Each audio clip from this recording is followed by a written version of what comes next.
आपण मजेतच राहिलं पाहिजे, तरच आपल्याला ज्ञान चांगलं मिळतं. ओके नाही? आपण आनंदी असू तर काय केलं जातं?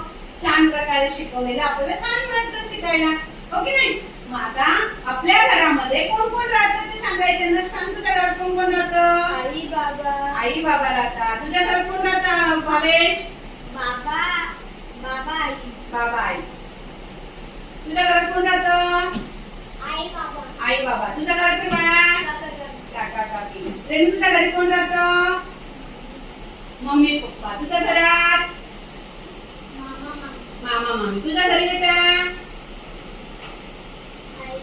आई बाबा. बघा, तुम्ही सांगितलं आई बाबा राहतात, मामा मामी राहते, दादा आणि वहिनी राहते, काका काकी पण राहते की नाही? हा, असतात की नाही? हा, म्हणजे आपलं ते काय झालं? कुटुंब झालं. काय झालं? कुटुंब.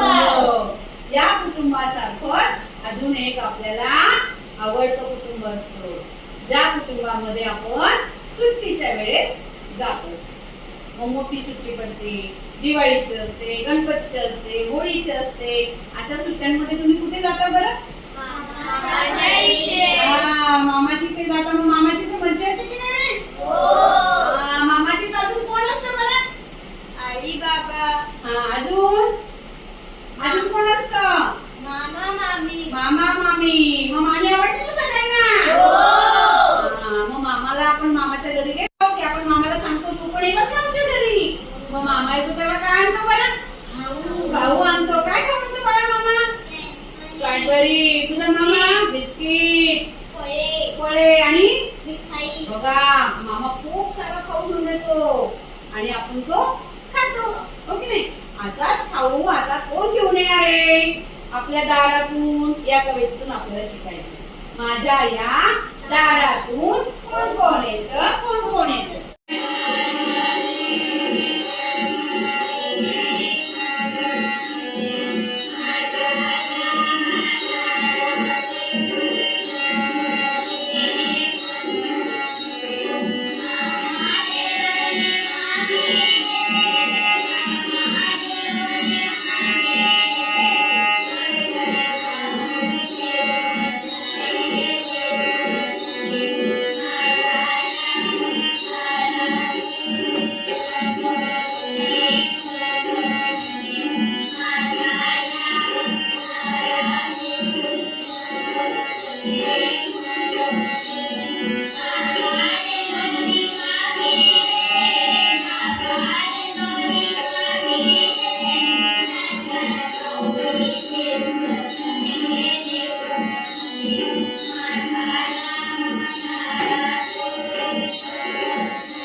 काकी काकी.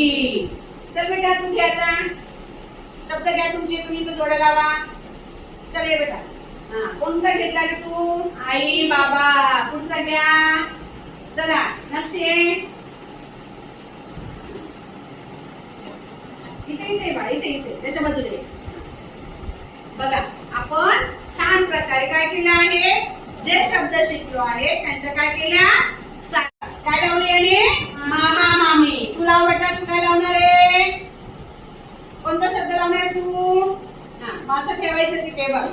असं ठेवायचं. हा लाव जोडी.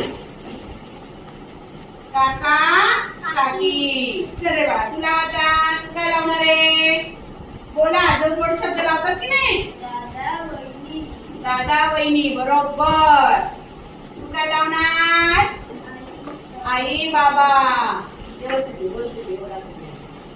आई बाबा. बघा छान प्रकारे आपण काय केलं आहे, जोड्या लावल्या. मामा मामी, काका काकी, दादा वहिनी, आई